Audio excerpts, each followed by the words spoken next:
Je te remercie Camille pour ton introduction.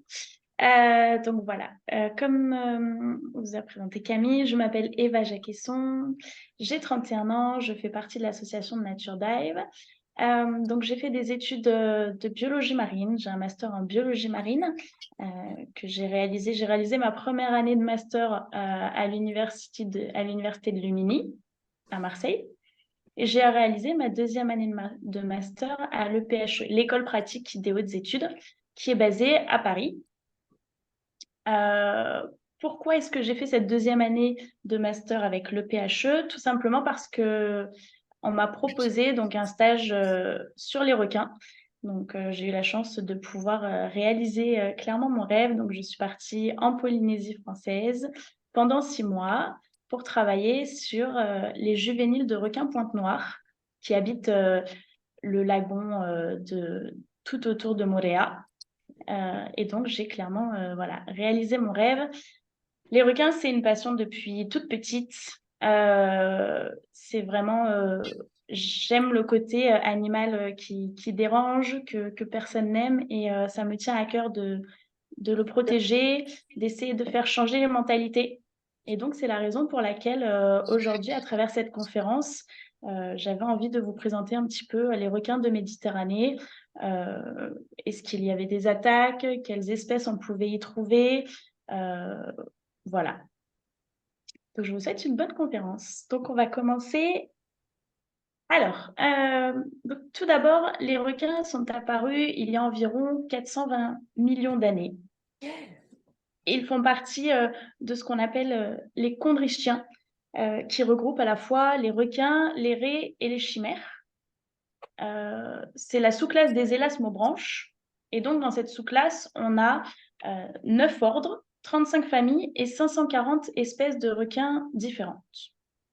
Donc, on va commencer par des généralités qui ne sont pas forcément connues de tous. Donc déjà, les requins, ce sont des poissons et ce ne sont pas des mammifères marins. Il y a deux raisons pour lesquelles ils font partie des poissons. Tout d'abord, ils ont une respiration que l'on appelle branchiale dans l'eau. Donc, je vous ai encerclé en rouge les branchies par lesquelles l'eau passe pour qu'ils récupèrent les molécules d'oxygène. Et il y a certaines espèces qui sont ovipares, donc qui pondent des œufs, mais on retrouve également des espèces vivipares et ovovivipares. Donc, pour les personnes qui ne connaissent pas le terme ovovivipare, ce sont des espèces qui, en fait, pondent des œufs à l'intérieur même de l'utérus.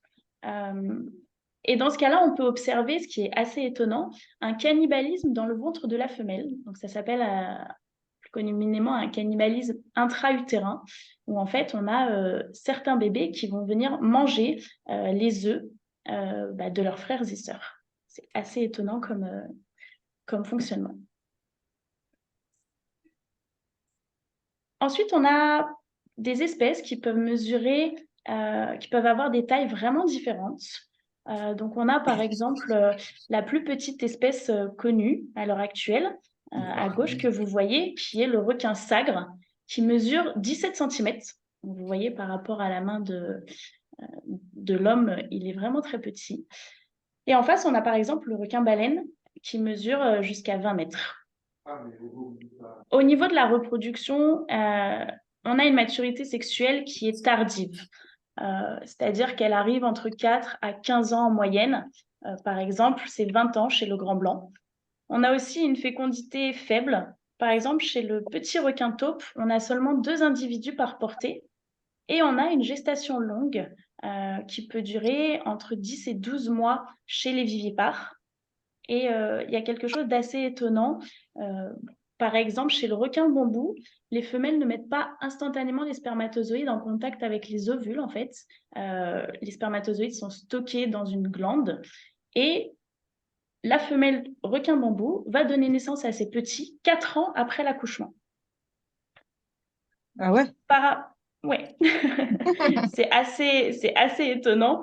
Et c'est une des particularités que l'on verra plus tard. C'est une des raisons, ces 3 facteurs, la maturité sexuelle tardive, la fécondité faible et la gestation longue, pour lesquels les requins sont en voie d'extinction. On en rediscutera par la suite. Ils sont principalement carnivores. Tu peux revenir juste avant, s'il te plaît. Ils sont principalement carnivores. Ils mangent des poissons osseux, des mollusques, des tortues, des otaries, des oursins et du krill. Voilà, on sait que le requin pèlerin se nourrit principalement de krill. Et il faut savoir qu'ils s'hydratent grâce à leur proie. En fait, ils vont récupérer l'eau en fait, qui est présent dans les proies quand ils se nourrissent. Concernant l'anatomie et la morphologie, tout leur squelette, c'est du cartilage. Voilà, il n'y a pas d'os chez le requin, donc c'est pour ça qu'on les appelle les poissons cartilagineux, parce que leur corps entier est fait de cartilage. Donc ils sont plus légers que les poissons osseux. Au niveau de la peau, on a ce qu'on appelle des denticules. Ce sont en fait de minuscules écailles imbriquées en forme de V qui coupent, qui rendent la peau assez rugueuse et tranchante quand on a l'occasion de toucher un requin. Bon, c'est pas tous les jours. Et en fait, cette particularité d'avoir ces petites écailles imbriquées, en fait, ça rend quasiment le requin silencieux quand il évolue dans l'eau. Ça lui permet d'avoir un meilleur hydrodynamisme et c'est aussi antimicrobien. Et c'est pour ça que dans certains hôpitaux en France et notamment à Bordeaux, il y a des revêtements muraux qui imitent en fait les denticules des requins dans les hôpitaux. Donc en fait, ils ont essayé de refaire la même structure que la peau du requin pour justement le côté antimicrobien qui est vraiment très intéressant dans les hôpitaux. Ensuite, je vais vous parler du foie, parce que c'est un organe qui est très important chez le requin. En fait, le foie équivaut à environ 25% du poids total de l'animal. Donc là, vous voyez bien les lobes droit et gauche du foie. Et en fait, pour quelle raison il est aussi gros chez le requin? C'est que ça permet de gérer sa flottabilité. Parce que chez les requins, au contraire des poissons osseux, ils n'ont pas de vessie natatoire qui compense le poids. Et donc, ils ont en fait ce gros foie huileux qui permet de compenser la flottabilité. Donc, il faut savoir que cet organe contient du squalène, qui est un lipide présent dans l'huile du foie, qui est supposé avoir de bonnes propriétés pour la santé. Et donc, on peut retrouver le squalène dans des compléments alimentaires. C'est utilisé aussi en cosmétique ou même comme adjuvant dans les vaccins. Et c'est notamment à l'origine, ce qui est à l'origine de la surpêche du requin. Au niveau des dents, la forme varie en fait selon le type de prédation. Et ils sont vraiment de formes très différentes. On peut avoir des dents pointues et tranchantes, comme on voit ici, ou on peut avoir des dents aussi arrondies, plates, pour broyer des carapaces, notamment chez les espèces qui mangent des tortues. Il faut savoir qu'il y a plusieurs rangées de dents qui se renouvellent quotidiennement. Et c'est pour ça que, en général, chez un individu, on peut avoir jusqu'à 30 000 dents dans une seule vie. On aimerait bien avoir une dentition comme ça aussi, je crois.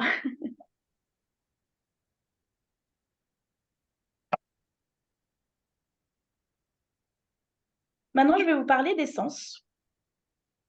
Donc, chez l'homme, on a 5 sens, je ne vous apprends rien.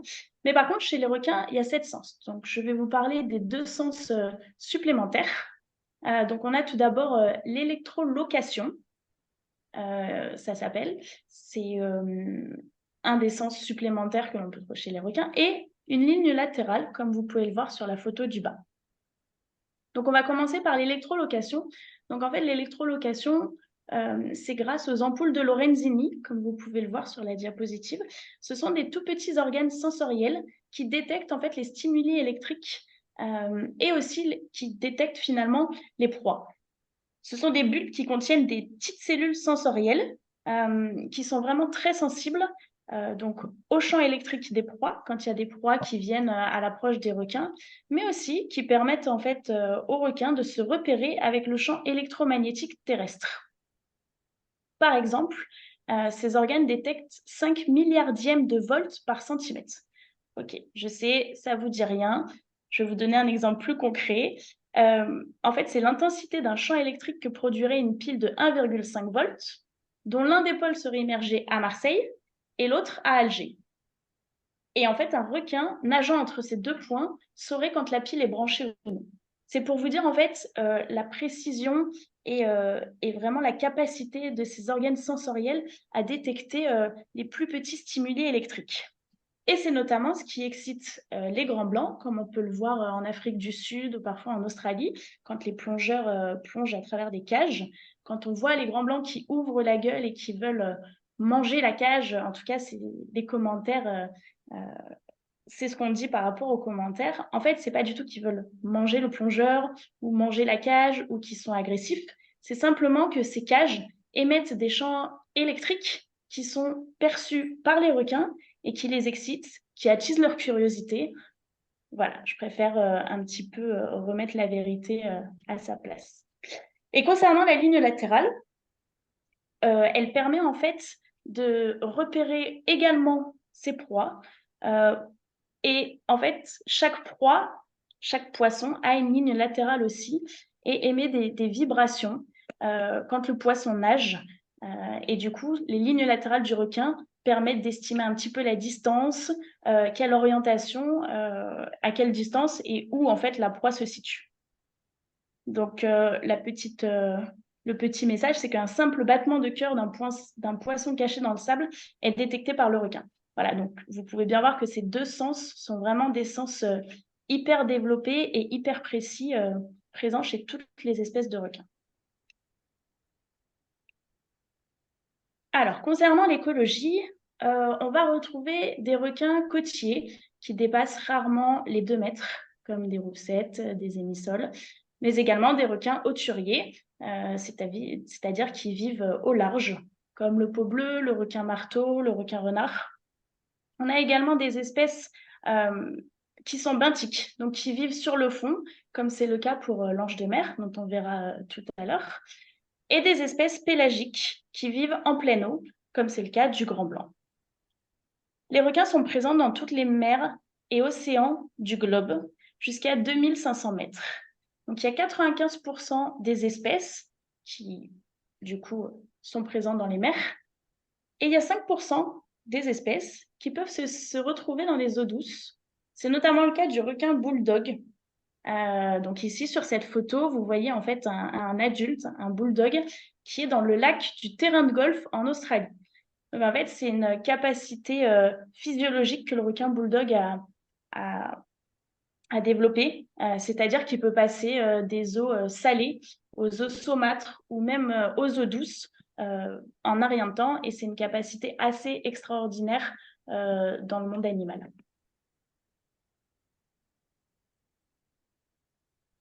Par rapport à leur rôle écologique, donc c'est ce qu'on appelle des services écosystémiques, évidemment, ils en ont plein.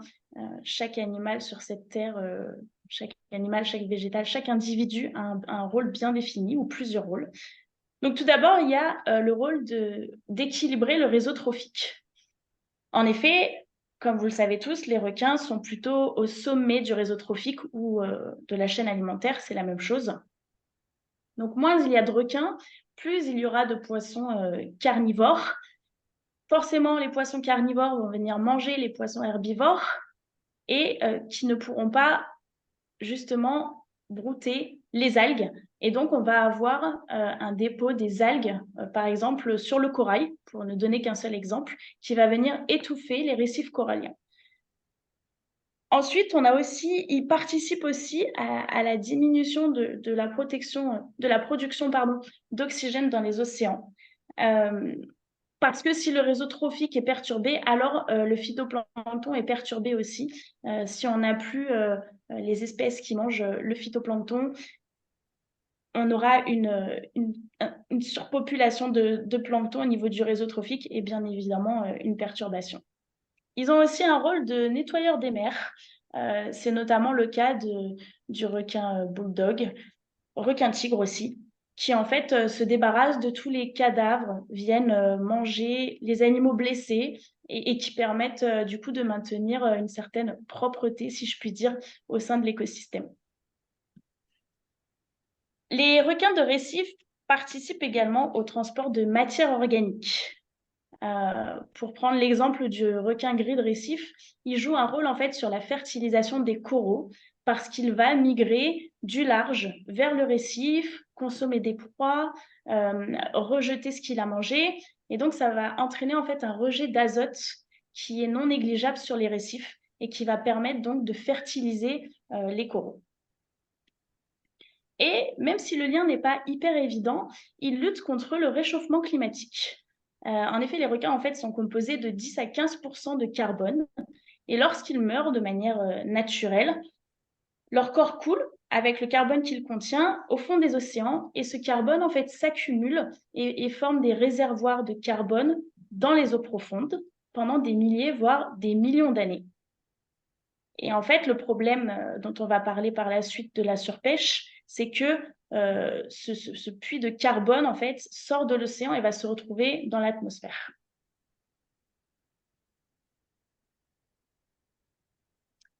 Donc maintenant, on va aborder, après avoir vu les généralités, on va aborder la partie un petit peu moins positive, mais dont il faut aborder parce que c'est ce qui est au cœur de cette thématique, ce sont les menaces qui pèsent sur plusieurs espèces et qui sont vraiment à l'origine de l'extinction de plusieurs espèces. Donc, on a d'abord tout ce qui est pollution, qui évidemment joue et menace les requins. On a également le changement climatique. On va avoir la dégradation de l'habitat et surtout la surpêche. Et donc, je passerai un petit peu plus de temps sur cette menace qui est finalement la plus grosse menace pour les requins.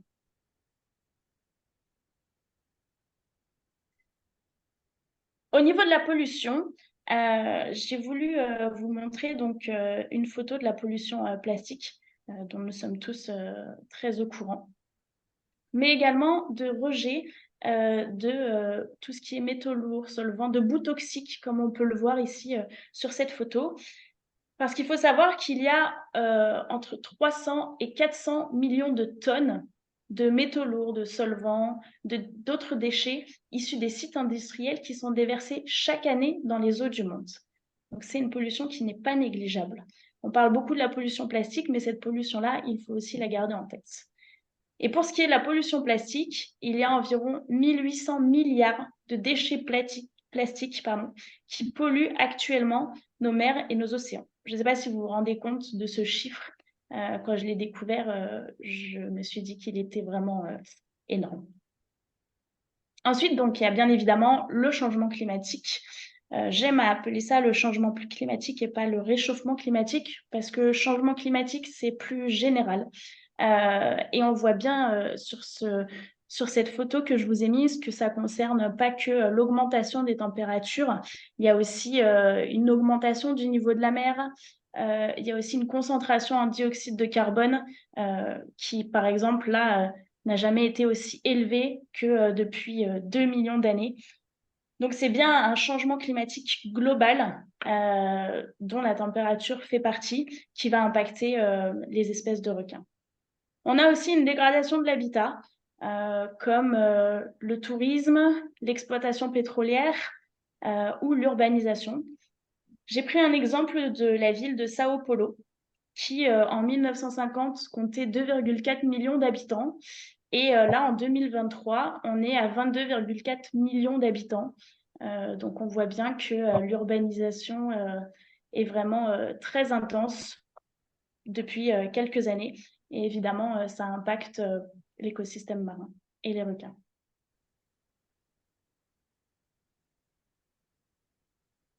Parlons maintenant de la plus grosse menace, du coup, sur les requins, qui est la surpêche. Donc, en fait, il y a une explosion de la pêche dans les années 80. Il a fallu intensifier la pêche. L'idée, c'était de pêcher toujours plus loin, plus profond, pour satisfaire finalement des caprices gourmets ou même des caprices médicinaux.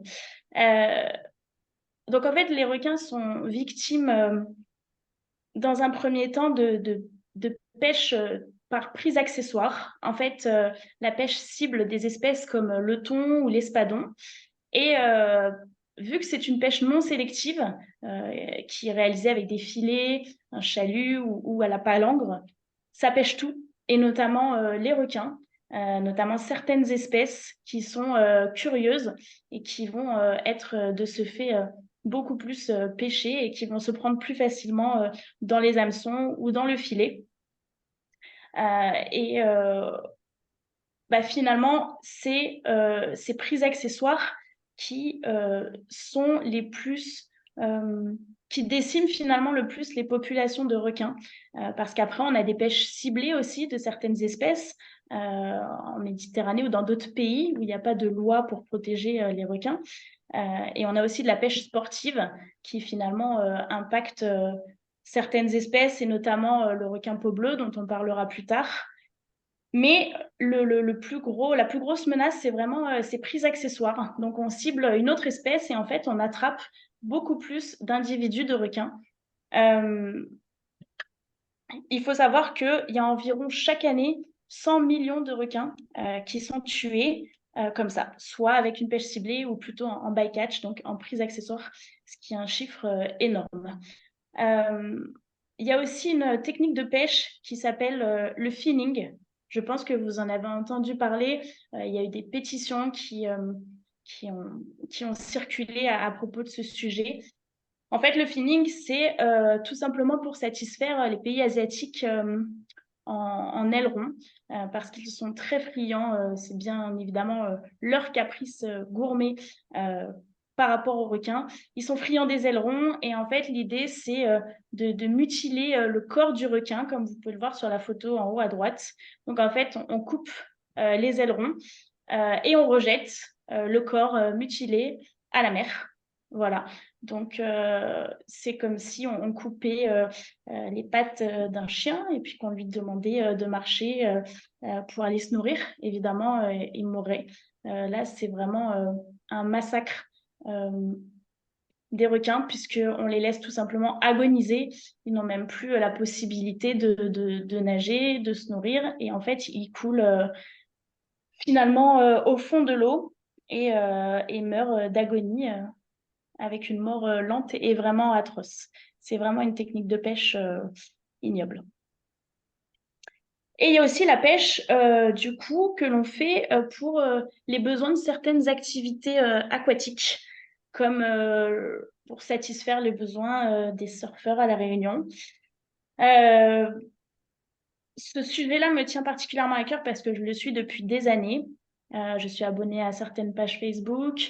Je suis en relation avec un chercheur qui a travaillé sur le sujet de la Réunion, qui s'appelle Bernard Serret, qui a pris sa retraite maintenant. Et j'ai eu pas mal de rendez-vous avec lui. Je suis montée le voir à Paris pour justement parler un petit peu de ce sujet-là. Et en fait, il faut savoir, donc je vais pas vous exposer ce sujet-là parce que c'est pas le thème d'aujourd'hui, mais il faut savoir que les mairies à La Réunion, dans certaines villes de l'île de La Réunion, ont autorisé, c'est officiel, c'est écrit, à pêcher les requins tigres et bulldogs, qui sont apparemment les espèces qui sont à l'origine des attaques à répétition à La Réunion. Et en fait, ils ont autorisé toute personne à clairement décimer les populations de requins tigres et de requins bulldogs à La Réunion.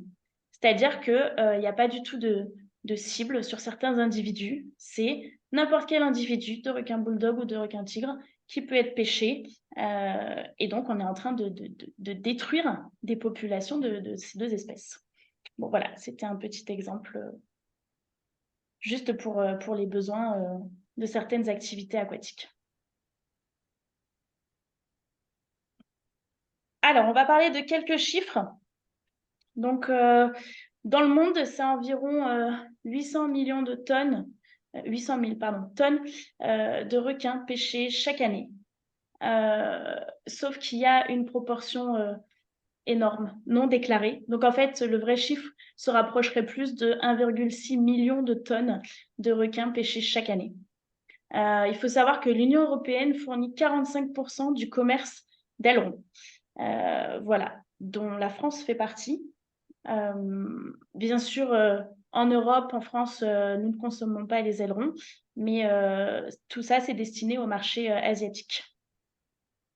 on a 63% des 5 principales espèces de requins de récif qui ont disparu. Et au niveau pour revenir aux ailerons, il faut savoir qu'un kilo d'aileron coûte en moyenne 400 €, donc c'est une moyenne, hein. On en trouve à 300 €, on en trouve à 500 €, on en trouve à 1000 €. Voilà, c'est vraiment un mets de luxe juste pour un caprice. Donc finalement, c'est très recherché. Et c'est pour ça qu'on continue à décimer énormément d'individus pour justement agrémenter ce commerce-là.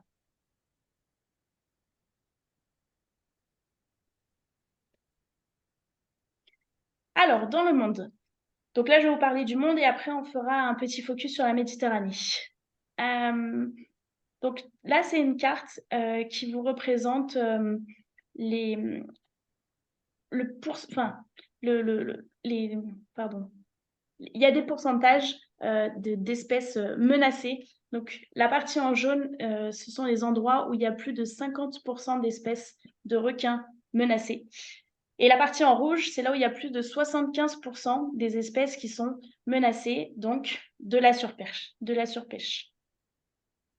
Donc vous voyez bien que les principales menaces au niveau de la surpêche sont au niveau de l'Asie, de l'Indonésie, de l'Inde aussi, et au niveau de la côte est de l'Amérique du Sud. Mais on a notamment une énorme part d'extinction et de surpêche en Europe, comme vous pouvez le voir. Il faut savoir que les pays qui pêchent le plus de requins donc sont l'Indonésie, l'Inde, les USA et Taïwan, et l'Espagne en Europe, avec la France. Juste une petite aparté aussi, parce que j'ai découvert ça il y a quelques jours en faisant mes recherches. Il faut savoir qu'en Espagne, il y a une famille espagnole qui s'appelle la famille Vidal, qui est en fait à la tête d'un énorme réseau, j'ai envie de dire d'une mafia, parce que c'est comme ça que ça a été cité, d'une mafia de flotte de pêche qui pêche des millions d'espèces, pas forcément de requins, hein, mais de poissons, qui vraiment fait de la surpêche mais vraiment très intensive.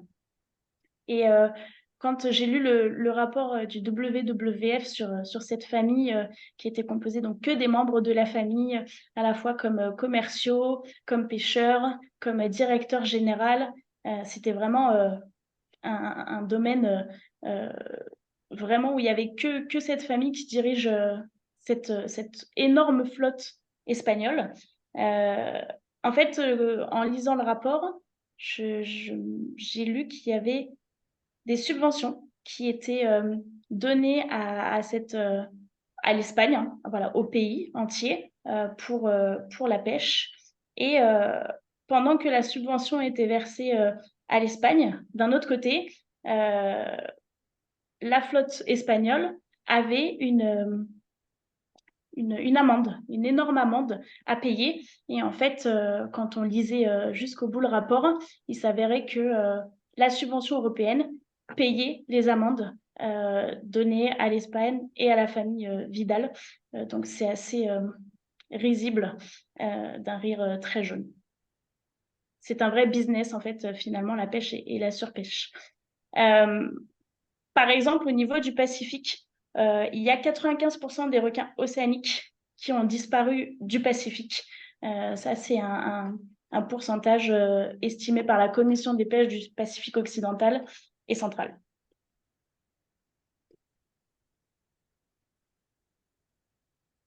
Je vais parler un petit peu, pour faire une petite pause dans la, dans la pêche, je vais parler un petit peu des attaques. Parce que quand on pense requin dans le commun des mortels, on pense forcément prédateur, assoiffé de sang, et donc on pense aux attaques. Donc il faut savoir qu'entre 2010 et 2019, il y a eu 799 attaques de requins au total, donc 54 attaques étaient fatales. Donc, vous pouvez vous-même faire un petit pourcentage rapidement. Ça reste une part très faible. En 2021, pour avoir des données un petit peu plus récentes, il y a eu 137 interactions requins-humains dont 73 morsures non provoquées et 39 morsures provoquées. Donc en fait, les morsures provoquées, ça veut dire que le comportement humain a favorisé l'attaque.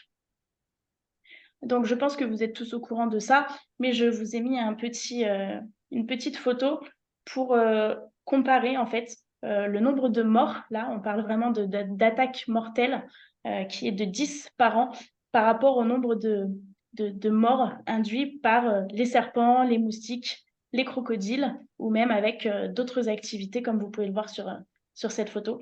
Donc ça reste vraiment des chiffres dérisoires. Euh, Quand on parle du sujet requin, il faut vraiment faire attention parce que c'est vraiment quelque chose qui m'énerve au plus haut point euh, sur ce sujet-là. C'est le langage que tiennent les journalistes. Euh, Ici, on voit clairement que les chiffres des attaques de requins sont vraiment dérisoires par rapport aux autres chiffres euh, en comparaison avec les autres animaux ou les autres activités. Les journalistes aiment bien engrainer les choses, quitte à déformer la vérité. Donc, l'un des premiers concepts que j'aimerais vous donner, c'est de vraiment faire attention à la source, à ce que les journalistes disent et d'essayer d'aller un petit peu plus loin, de comprendre ce qui s'est réellement passé quand on parle de multiples attaques, d'attaques mortelles. Parce que vous verrez qu'en creusant un petit peu, c'est généralement pas les bonnes informations où finalement on a tendance à mettre le requin en cause dans toutes ces attaques, alors que j'ai envie de dire 80% des cas, dans 80% des cas, c'est plutôt l'être humain qui est en cause. Là, j'ai un exemple qui me vient d'une petite fille à La Réunion je sais plus trop quel âge, je crois qu'elle avait 14-15 ans, qui finalement est décédée des suites d'une attaque par un requin. Et en fait, on a juste dit ça aux informations. C'était il y a quelques années, sauf que ce qu'on n'avait pas dit, c'était que cette petite fille avait ses règles et qu'elle s'était baignée sans aucune protection. Et donc, forcément, c'est une erreur de la part de la petite fille. Et les journalistes ont évidemment omis de donner ce genre de détails. Donc voilà, tout simplement rester vigilant sur ce qu'on entend aux informations sur ces thèmes-là, et c'est le cas pour d'autres thématiques, bien évidemment. Alors, je sais que là, c'est une carte qui date de 2014, donc qui est un petit peu vieille maintenant, mais je la trouvais vraiment très parlante. Donc en fait, il faut bien regarder cette carte. Et sur cette carte, on voit que tous les points rouges, en fait, ce sont les requins qui ont été tués par les humains. Donc les 100 millions de requins tués chaque année représentés en rouge. Et en vert, c'est bien les humains qui ont été tués par les requins. Donc on voit un petit point en Afrique du Sud, on en voit plusieurs en Australie, au niveau de Madagascar. Et en fait, cette photo est très représentative, je pense, de ce qui se passe à l'heure actuelle. Voilà, c'est la raison pour laquelle je voulais vous la mettre parce que je la trouve très parlante. On se rend bien compte que finalement, les attaques et les personnes décédées à cause d'une attaque de requin sont vraiment minimes par rapport à le, la surpêche et la décimation des populations de requins à l'échelle mondiale.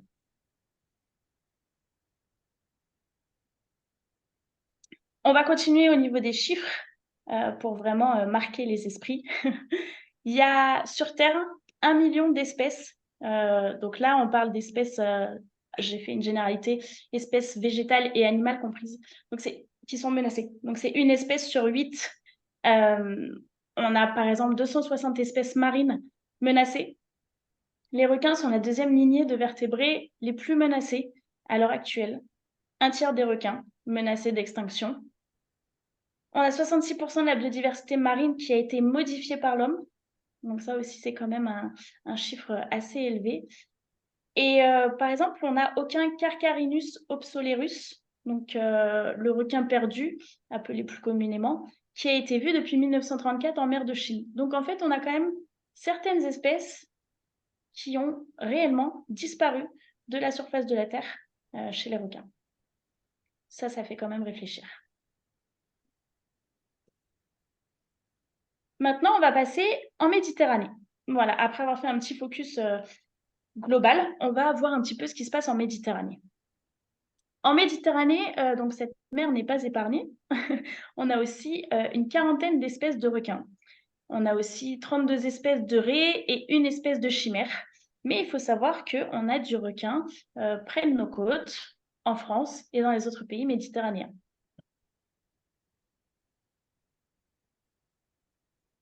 Avant de voir quelles espèces sont présentes en Méditerranée, on va faire un petit état des lieux. Donc à gauche, en fait, vous avez la richesse des espèces historiques. Hein. C'est pas une carte actuelle qui permet de montrer la richesse des espèces donc, de chondrichthyens. Donc c'est pas seulement les requins, ce sont les requins, les raies et la chimère euh, dans le bassin méditerranéen. Et à droite, on a en fait une représentation de toutes les données manquantes sur les chondrichthyens dans le bassin méditerranéen. Donc on voit en fait que la mer Méditerranée est une mer boudée, j'ai envie de dire, euh, où les chercheurs ne s'intéressent pas vraiment aux chondrichthyens en règle générale, et donc encore moins aux requins. Et on a un énorme manque de données scientifiques euh, au niveau de la Méditerranée. Donc, on, on va voir par la suite quand même qu'il y a plusieurs espèces qui vivent, mais il faut quand même garder en tête que c'est encore finalement un domaine qui est inexploité, on va dire, qui est vraiment méconnu en mer Méditerranée par rapport aux chondrichthyens et encore plus aux requins. Alors, quelles sont les espèces que l'on peut trouver à côté de chez nous, si je puis dire, en Méditerranée? On va commencer par l'espèce la plus emblématique, qui est le requin bleu ou le requin peau bleue, que tout le monde doit connaître, j'imagine, qui fait environ 3,80 m, qui est plutôt curieux, opportuniste. Et c'est pour ça qu'il est la première espèce la plus pêchée en Méditerranée et au monde, qui est du coup en danger critique d'extinction, parce qu'en 2020, il y a eu 92 771 tonnes de requins peau bleue débarqués au monde. Sa curiosité, en fait, dans ce cas-là, ne l'avantage pas du tout parce qu'en fait, il vient vraiment au niveau des bateaux, au niveau de la palangre, il s'accroche et en fait, on a des chercheurs ont fait une étude et ils ont remarqué que 40% des peaux bleues portaient des hameçons, donc sur les espèces hein, et les individus qu'ils ont pu trouver, bien évidemment. Mais c'est énorme. C'est une espèce vivipare qui est cependant la plus fertile des espèces de requins, puisqu'elle peut avoir jusqu'à 100 juvéniles par portée.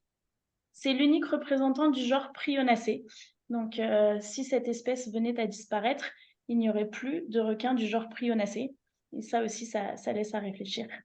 Elle est pélagique migratoire et elle vit dans les eaux tempérées à tropicales. On la retrouve aussi ailleurs, entre la surface et 350 mètres. On a aussi le requin mako, donc je vais pas détailler toutes les espèces. On a le requin mako qui est plutôt comme le pot bleu pélagique que l'on retrouve au large, beaucoup moins visible, beaucoup moins curieux. Il se fait assez discret. Le requin renard également, pareil, pélagique, hauturier, qui est menacé d'extinction, bon, comme à peu près toutes les espèces qui est définie comme vulnérable par l'UICN. On a également la présence du requin pèlerin, donc ce gros mastodon de 12 mètres jusqu'à 20 mètres et de 6 tonnes qui mangent du plancton.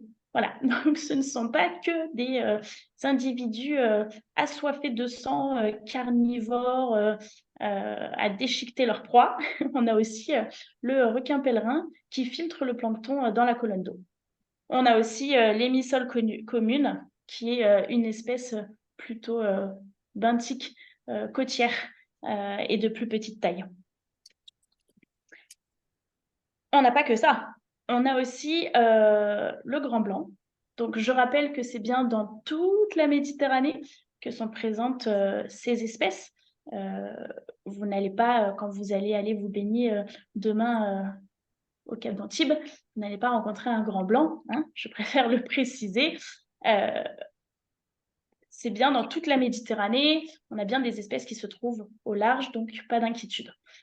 Donc on a le grand blanc, on a le requin féroce, qui lui est un petit peu plus profond, qui vit beaucoup plus profondément, qu'on rencontre beaucoup moins souvent. On a aussi du requin marteau commun. On a le requin-ange, ou appelé aussi ange de mer commun. Donc là, je vais m'attarder un petit peu sur cette espèce parce qu'elle est très jolie, assez atypique. Il y a quelques petites choses à dire. Donc c'est un requin. Bien qu'il ait une forme de raie, c'est un requin parce que sa tête est séparée des nageoires. Donc c'est bien la différence entre une raie et un requin. Et pour la petite histoire, le requin-ange a donné son nom à la baie des Anges d'Antibes. Donc pour ceux qui sont dans la région ou même les autres, vous devez connaître les marinas baie des Anges. En fait, autrefois, il était présent, mais malheureusement, il a disparu de nos côtes et on le retrouve actuellement aux Canaries et en Corse. Mais il faut savoir que cette espèce a vu sa population diminuer de 80% en 50 ans. Donc malheureusement, on ne la retrouve plus à Antibes, on peut la retrouver ailleurs. En moyenne, elle fait 183 cm. C'est plutôt une espèce qui est benthique, qui vit dans les fonds sablo-vaseux côtiers, qu'on peut retrouver entre 5 mètres et 150 mètres de profondeur et qui fait du mimétisme, qui en fait se cache dans le sable, dans le fond sablo-vaseux, à l'attente d'une proie et qui arrive très bien à mimer le sable, qui est vraiment de couleur beige, marron. Et elle a une maturité sexuelle de 11 ans. Donc là, je vous parlais au début de la présentation d'une maturité sexuelle tardive, c'est-à-dire qu'en fait, avant ses 11 ans, donc, elle ne va pas pouvoir donner naissance à des bébés. Donc c'est bien aussi ce qui fait que cette espèce est en danger d'extinction. On a aussi la petite roussette. Donc pareil, ça c'est une espèce que tout le monde doit connaître, je pense, qui est présente sur nos côtes, qu'il est possible parfois dans certains endroits de voir en plongée, qui est plutôt petite, hein. Et je profite de parler de cette espèce parce que c'est une espèce qui est très fréquemment pêchée, pareil, en bycatch, en prise accessoire, et que l'on retrouve sur les étals de nos poissonneries en France et ailleurs en Méditerranée aussi, et qui est appelée volontairement saumonette. On peut aussi la retrouver sous le nom de veau, de chien de mer. Et ceci parce que on n'a pas envie de désigner cette espèce comme un requin. Donc, pour les clients, c'est plus attrayant de voir un poisson sur l'étal de poissonnerie s'appelait saumonette. Ça fait penser à du saumon, mais non, ne vous y trompez pas, c'est un requin qui est en danger d'extinction. Donc, soyez vigilants quand vous allez faire les courses. La sensibilisation commence par là. Et on peut aussi la retrouver dans les bâtonnets de surimi. Vous savez, ces petits bâtonnets orange qui sont tant appréciés pour les salades d'été. Si vous regardez bien la composition, il y a marqué chair de poisson. Et oui, mais le requin, et notamment la petite roussette, est un poisson. Mais on ne donne pas de détails. Et donc, en mangeant ces bâtonnets de surimi ou même les plats préparés de la mer que vous trouvez du coup au niveau de votre supermarché, potentiellement, il y a de la roussette dans ces plats-là. Voilà.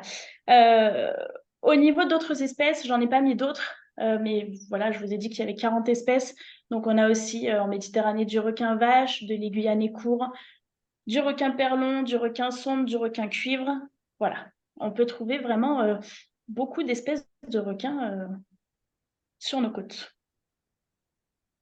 Avant de passer aux menaces, je voulais juste vous préciser que malgré qu'il y ait 40 espèces de requins sur nos côtes, on n'entend jamais parler d'attaques. Tout simplement parce que les attaques sont assez rares. Finalement, depuis le Moyen-Âge, il n'y a qu'une centaine d'attaques qui a été comptabilisée en Méditerranée, dont la dernière attaque mortelle recensée était le 2 février 1989 en Italie sur un chasseur sous-marin. Oui, là, du coup, on voit bien que les conditions étaient malheureusement requises pour qu'un requin puisse attaquer, parce que le chasseur sous-marin, quand il chasse son poisson, il garde le poisson à proximité de lui, et donc forcément, ça attire les prédateurs, ce qui paraît assez logique. Et la dernière attaque non mortelle a été du coup recensée en juillet 2013 sur un touriste belge qui s'est fait mordre au coude en Espagne. Voilà. Donc finalement, les attaques sont très rares en Méditerranée. Les interactions finalement homme-requin en Méditerranée sont très rares. Donc ne vous inquiétez pas, la prochaine fois que vous mettez les pieds dans l'eau, il ne faut pas garder cette idée de ah, je vais croiser un requin. Non, non, il faut beaucoup plus de conditions pour qu'il y ait ne serait-ce qu'une interaction homme-requin et ne serait-ce qu'une attaque. C'est encore plus rare. Donc, au niveau des menaces en Méditerranée, finalement, ce sont les mêmes qu'au niveau global. On voit qu'il y a principalement de la pêche par prise accessoire. Il y a également le tourisme, comme je vous ai déjà parlé, tout ce qui est des exploitations de gaz pétrolière. On a l'urbanisation. Alors, il faut savoir que en France, il n'y a pas de quota de pêche. Donc, la France, en fait, pêche, fait partie des grands pêcheurs de requins et de raies, puisque en réalisant de la pêche, ils attrapent énormément de requins donc par prise accessoire. Mais vu que ce n'est pas ciblé, ils ne sont pas, ils peuvent pas avoir d'amende en fait. Voilà, ils ont le droit de débarquer du requin tant que c'est justifié en prise accessoire. Donc ça, c'est un peu un paradoxe à l'heure actuelle sur les requins. Et en plus, en fait, de son quota de pêche, donc où il n'y a pas de quota de pêche, mais en plus de ces pêches françaises, la France importe chaque année 4000 tonnes de requins par an pour subvenir aux besoins des Français en requins, donc au niveau des surémis, des plats préparés de la mer, des saumonettes sur des étals de poissonnerie. J'avoue que ça, c'est quelque chose que je ne connaissais pas il y a encore quelques années. Mais voilà, il faut savoir que la France fait partie des grands pays pêcheurs et est le deuxième consommateur de requins après l'Espagne, justement par manque de connaissances. En fait, je suis persuadée que si les gens étaient plus au courant de ce qui se trouvait dans leur assiette, dans les bâtons de surimi, etc., finalement, ils seraient plus sensibles et feraient davantage attention à ce qu'ils mangent. En tout cas, je l'espère. En fait, la France est deuxième consommateur aussi parce que les Français apprécient la chair blanche et sans arrêt des poissons. Hein, on est un petit peu tous pareils, voilà. Et en fait, on peut retrouver aussi ces espèces de requins, donc dans nos assiettes, sur les étals de poissonnerie, mais aussi dans la restauration collective, dans les cantines de vos enfants. Voilà, il y a un exemple un collège du Doubs où il y a eu du requin qui a été servi à la cantine sous le nom de requin à la sauce épicée. Donc là, en fait, il ne se cache même pas. Voilà, il l'affiche clairement. Donc, une espèce en danger d'extinction qui est au menu de nos enfants. Et ça choque personne. Moi, ça me choque. Voilà. Il faut savoir par contre que la consommation de produits de requins dérivés ou de requins n'est pas anodine parce qu'elle a des conséquences sur notre santé. Parce que les requins étant des top prédateurs, donc des prédateurs en haut de la chaîne alimentaire, ils accumulent en fait tout ce qui est métaux, plastique. Et après, c'est nous finalement qui devenons des top prédateurs en mangeant ces espèces et en accumulant à notre tour des métaux, des plastiques. Donc évidemment, outre le fait que ça n'est pas du tout éthique de consommer du requin, il y a quand même un danger pour la santé. Il faut savoir que dans l'Union européenne, le finning est interdit. Donc, vous savez, c'est cette technique où on enlève les ailerons et on laisse agoniser le requin. C'est interdit depuis quelques temps, mais par contre, on a toujours le droit de commercialiser. Alors, il y a une pétition donc, qui a tourné et qui a engagé finalement des compagnies aériennes à arrêter le transport de ces ailerons. Donc, c'est quand même une avancée. Voilà, il ne faut pas être tellement pessimiste. C'est une avancée dans ce commerce et on espère que ça continue. Et pour finir un petit peu sur la Méditerranée par rapport à la pêche, les deux gros pays aussi qui sont de gros pêcheurs, c'est la Libye et la Tunisie, qui totalisent 4,2 tonnes de requins pêchés et 4,1 tonnes de requins pêchés en Tunisie, et qui sont d'ailleurs parfois ciblés. Donc là, malheureusement, au niveau des pays, ils ne se cachent même pas. C'est pas de la prise accessoire, c'est carrément du requin ciblé.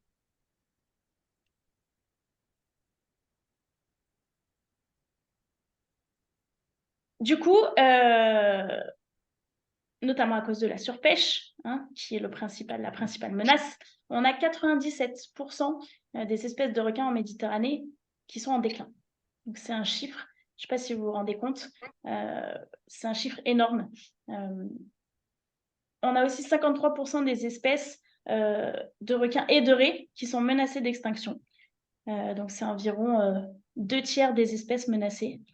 Il faut savoir qu'il n'y a pas d'évolution des statuts en bien entre 2007 et 2016, malgré les données. C'est-à-dire que si le requin peau bleu, je prends le requin renard qui est du coup considéré comme vulnérable à l'UICN, il n'y a pas eu de mesure de protection de mise en place pour justement améliorer son statut. Voilà, c'est ce que ça veut dire. Donc tout le monde est au courant, mais finalement, il n'y a rien qui change. Et en 10 ans, on a eu une augmentation du taux d'espèces menacées de 15%.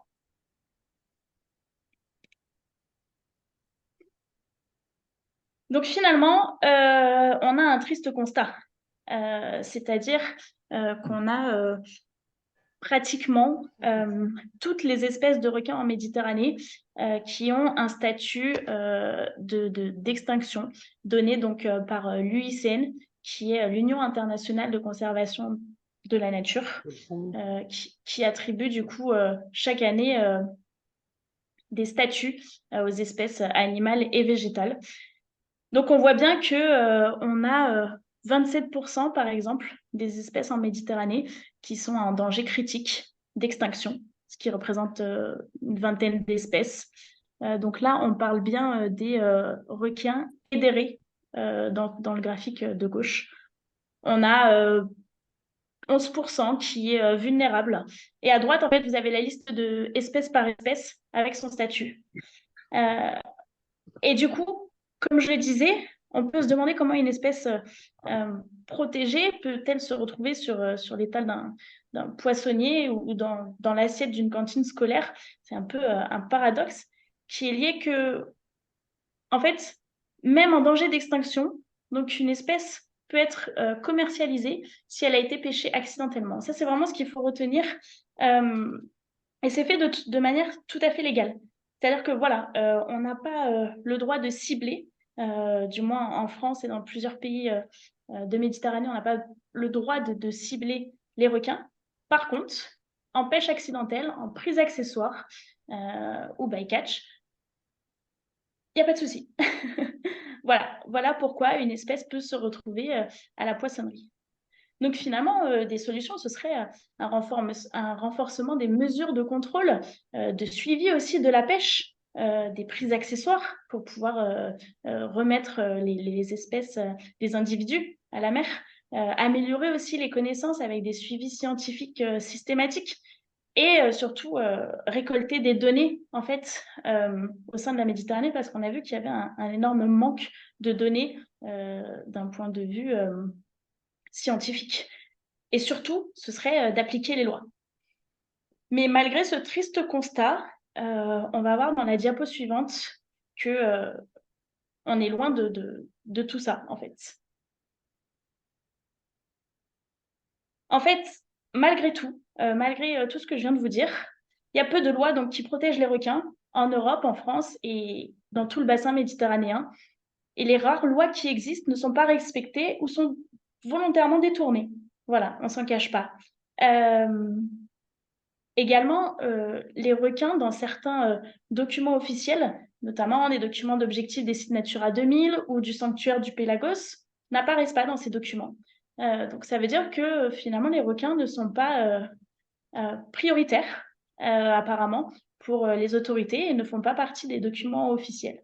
On a aussi, comme sur d'autres sujets, des carences et des vides juridiques dans la réglementation, qu'elle soit française, européenne ou mondiale, qui n'aident pas à la préservation des requins.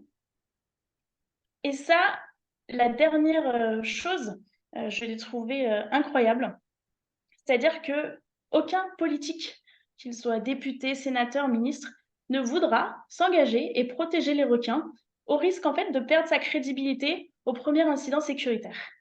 Donc en fait, on attend que certaines populations, certaines espèces de requins meurent, disparaissent de la planète, mais on ne veut surtout pas les protéger par souci d'ego, de crédibilité, et c'est quand même dramatique, je trouve.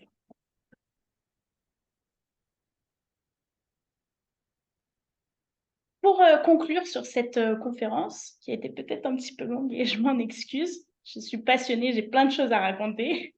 Peut-être je vais vous poser la question de savoir comment est-ce que vous pouvez aider, est-ce que vous pouvez apporter un petit peu votre pierre à l'édifice?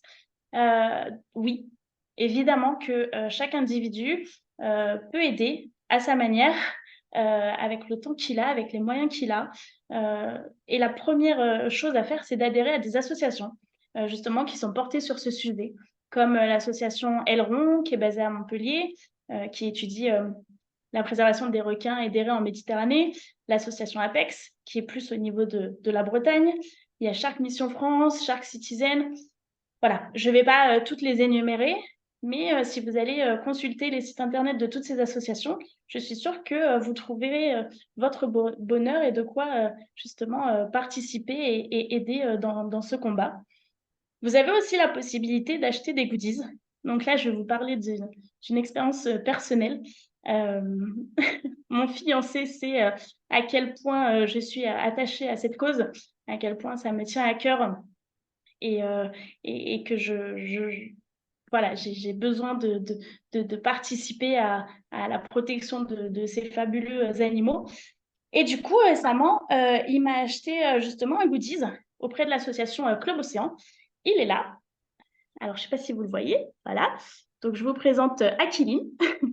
C'est une petite peluche avec une bouille trop mignonne. Voilà, on n'a pas l'habitude de voir ce genre de tête sur les requins. Et en fait, cette peluche a été achetée dans le but d'aider à participer à un suivi, un marquage d'un requin, d'un grand blanc, puisqu'il ressemble à un grand blanc.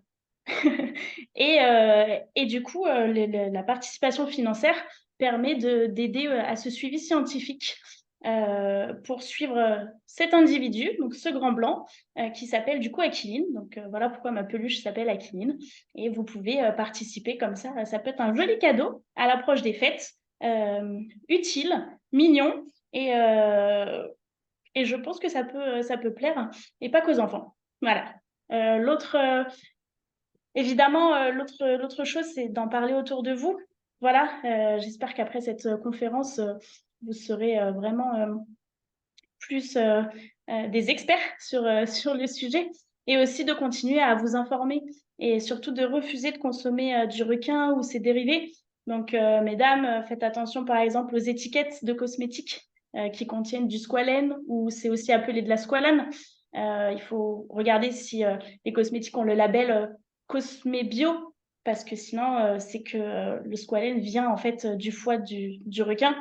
Dans les supermarchés, il faut faire attention aux requins, il faut faire attention aux requins qu'on voit sur les étalages, en fait, de ne pas de pas acheter de la saumonette, du veau de mer, du veau ou du chien de mer, voilà, selon les appellations, et ne pas hésiter à demander. Alors, parfois, ça met un petit peu les vendeurs mal à l'aise, mais en même temps, vous avez le droit de savoir ce que vous mangez. Faire attention aux surimi, aux plats de la mer préparés. Bon, voilà, je crois que maintenant, vous êtes, vous êtes vraiment des experts à ce sujet. On peut aussi éviter de participer à la surpêche finalement en achetant des boîtes de thon. C'est sûr que le lien n'est pas hyper direct, comme ça on ne le voit pas trop. Mais en fait, quand on sait que pour un thon pêché, c'est en moyenne 6 requins tués par Ah, prise beaucoup. accessoire, on Eh peut ben, je fouille. finalement éviter d'arrêter Ah, j'ai pas grand-chose. de consommer du thon en fait. 5 € Et on presque évite ça. aussi les cadeaux qui sont des dents de requin en pendentif, par exemple, qu'on peut offrir. Alors oui, c'est joli, c'est original, mais en fait, il faut savoir que ces dents de requin en pendentif euh, viennent de requins qui ont été ciblés. Voilà. Donc, des personnes ont chassé le requin ciblé juste pour que votre frère ou votre sœur ait une requin autour de son cou. Bon, voilà. Je pense que je vous ai tout dit. J'espère que vous en avez appris beaucoup sur le sujet. J'espère que j'ai changé un petit peu vos mentalités à propos de cette thématique. Voilà, pour encore une fois un petit peu enfoncer le couteau. Ici, vous pouvez voir que je suis en train de manipuler des juvéniles de Pointe-Noire. Donc, c'est en Polynésie, comme je vous le disais au début. J'ai aucune morsure. J'ai pas subi d'attaque. J'ai aussi plongé avec 80 requins autour de moi en Polynésie, sans aucune protection, dans le respect de l'animal. Euh, voilà, donc n'ayez pas peur de ce que vous ne connaissez pas. Euh, voilà, essayez d'apprendre à connaître ces prédateurs un petit peu boudés. Et puis, j'espère que j'aurai un petit peu changé des mentalités et que je vous aurai fait un petit peu apprécier ces espèces et cet animal.